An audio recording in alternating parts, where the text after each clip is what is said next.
Hello there everybody and welcome to the second part of the, TCG live of me trying out my Entei with my Charizard EX deck. So let's see how this goes. We found ourselves a match and we'll see how this goes.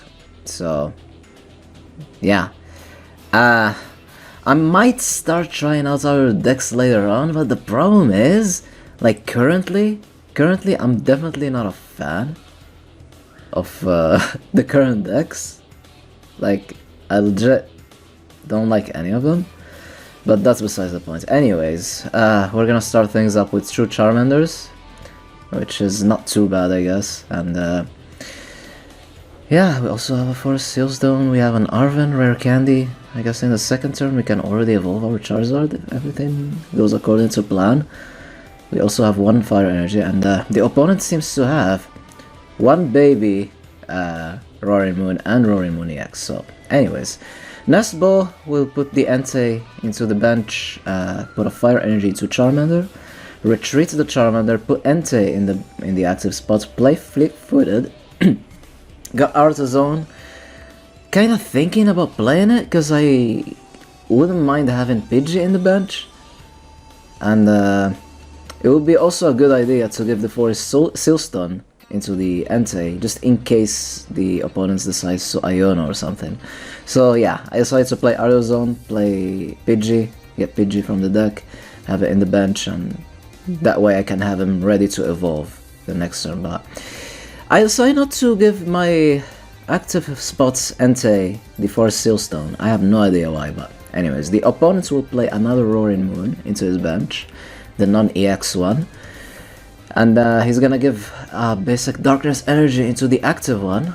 Then he's gonna give him the Hero's Scape, the ace card that gives him 100 plus HP, and he's gonna also put a Brute Bonnet into the bench, and he's gonna replace my Artazone with Mesagoza. Mesagoza, if you flip a coin, you can get any Pokemon, and he gets heads, so it's gonna give him any Pokemon that he wants.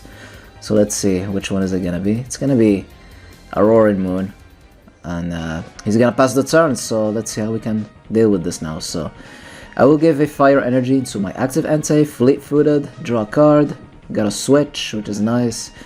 Gonna try to get something from Mesagoza. Is it gonna happen? Flipping the coin, and it's tails. Nope, it's gonna fail, so it's fine, doesn't matter. Gonna play the Forest Sealstone, use the Star Alchemy. I think I'm gonna search for Charizard. Yes, I should have maybe started by getting Pidgey up first, but I decided to, just get the Charizard first. Accelerates those energies. One into the Entei, two into the Charizard. Both of them are online, ready to attack. And I will play Arven.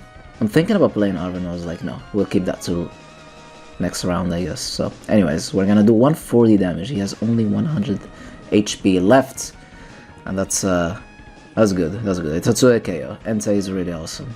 Entei really helps this deck so much. Like, I'm a big fan of it. So yeah, I know this is not how people play it, but yeah, they play like Rotom V and all those things, but I prefer this build. And as I said on my previous videos, Scrooby-Doof, Scrooby Barrel, and everything they stand for.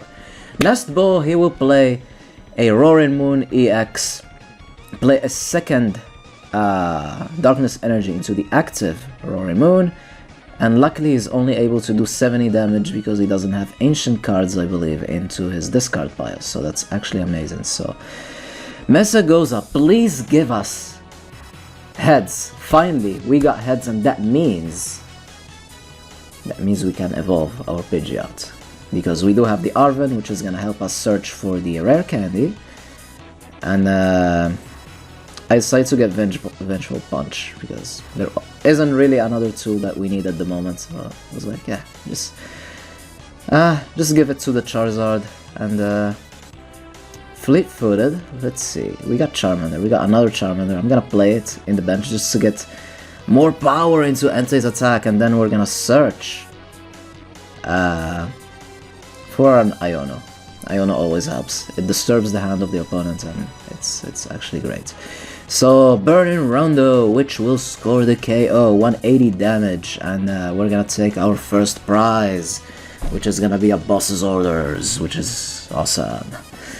It's always nice to get that thing out of the prizes, just in case. So opponent's turn, he's gonna put another Roaring Moon, non-EX, into the active spots. Mesagoza will give him heads. He's being lucky here with Mesagoza, which is good for him. He's gonna search for another Roaring Moon EX. He's gonna play a Dark Patch. He's gonna start powering up his Roaring Moon in the bench, and he's gonna pass the turn. He can't do much. I drew into Manatee. I'm thinking about putting it into the bench just to power up more the power of the attack of Entei. I was like, I don't need that right now. So fleet-footed into the Luminion. That's also not something that we need. And I'm gonna try to play Mesagoza. Hopefully got heads, and we did get heads. I'm gonna get into the gonna get a Charizard EX. I'm gonna quick search, I believe, into the rare candy, so I can have another Charizard EX online, which is gonna be nice. Having two Charizards ready to attack is actually amazing. And Infernal Rain, the ability will let us accelerate the only fire energy that we have left into the deck, into the Charizard. And yeah, I decided to put the Manaphy there, so 180 damage. The Entei will... As you know, Entei's attack does more damage the more Pokemon are in the bench. Your bench and your opponent's bench, so that's gonna help us big time. And yeah. And it's not an EX or a V Pokemon, so if something bad happens, if he bosses orders or something, he can only take one prize. So speaking of prizes, we're gonna take down his active Roaring Moon and pick our second prize of the game, and then he's gonna promote his Brute Bonnet.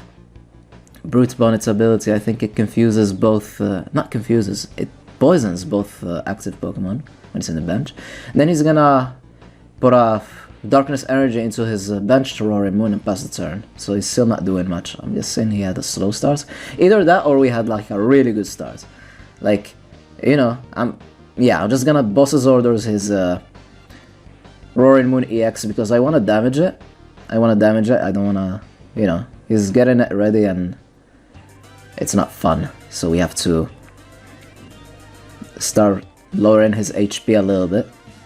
I'm using Quick Search with Pidgeot. I was like, I have no idea. I have everything that I need so far, especially because there isn't another Charizard that we can promote at this point. So yeah, so Burning Rondo, we'll do 160. And yeah, we're gonna pass the turn. He needs one energy to go for the one-hit KO move, but does he want to go for the one-hit KO move? Actually, he doesn't need to. His second attack will do 100 more damage if he discards his Stadium.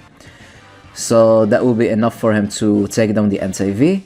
And Entei V, like, you know, he did amazing. Like, even if he drops, even if he takes two prizes, yeah, he already damaged the Roaring Moon EX. He already took down two little Roaring Moons. Entei V, MVP for sure. So anyways, I'm gonna promote the Charizard EX that has the Vengeance Punch. I will quick search for another Entei with my Pidgeot. And I think I will play the Super Rod. I should play the Super Rod right there so I can, yeah, so I can recover those fire energies that I wasted. And then I'm gonna play Iono and hopefully draw into one of those energies, which I don't, which is fine, I guess. And at the same time also disturb the hand of the opponent. So anyways, Burning Darkness will hit for 240 damage. And that's definitely enough to take down the Roaring Moon, which is excellent. Absolutely amazing. So only two prizes left. We only need one card to finish the game. We need boss's orders that we can search for with Pidgeot and KO the Roaring Moon that he has in the bench, because at this point Charizard EX attacks for 240 and Roaring Moon basically has 230. So with only one darkness, Burning Darkness, we can finish it off and get our two prizes. So anyways, the opponent will bench a Radiant Greninja, discard an energy and draw 2 cards with this ability. And yeah, play a Darkness Energy into the Roaring Moon EX in the bench. Earthen Vessel. He also put a item, a past ancient something, I forgot what it's called, into the Brute Bonnet. Play another Dark Patch. I guess he's really getting his Roaring Moon there ready. He only needs 1 energy left. And Toxic Power or Powder or something. We are both poisoned, but that's fine. That's fine. We're only gonna take 10 HP. We have 320 left. We drew into a Fire Energy, but we're not gonna waste any more time. Go for Quick Search. See if we actually have Boss's Orders. We do have Boss's Orders. And that's pretty much gonna be it. So we're gonna drag in his Roaring Moon, the one that he was starting to power up to add more salt into injury, and Charizard with the Burning Darkness will get the KO, and that's gonna be the match. So yeah, that's my deck. That's my deck. I'll see if I like something else in the future, if I can build some other decks.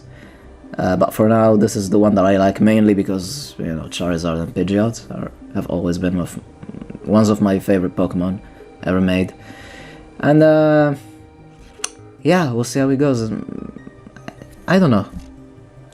Guys, what decks do you recommend me to play in the future? I'm completely out of the meta, so I really don't even know what I'm doing so far and what I want to do or play with. So anyways, hope you guys enjoyed. Have a wonderful day. Stay tuned for more, and allons-y.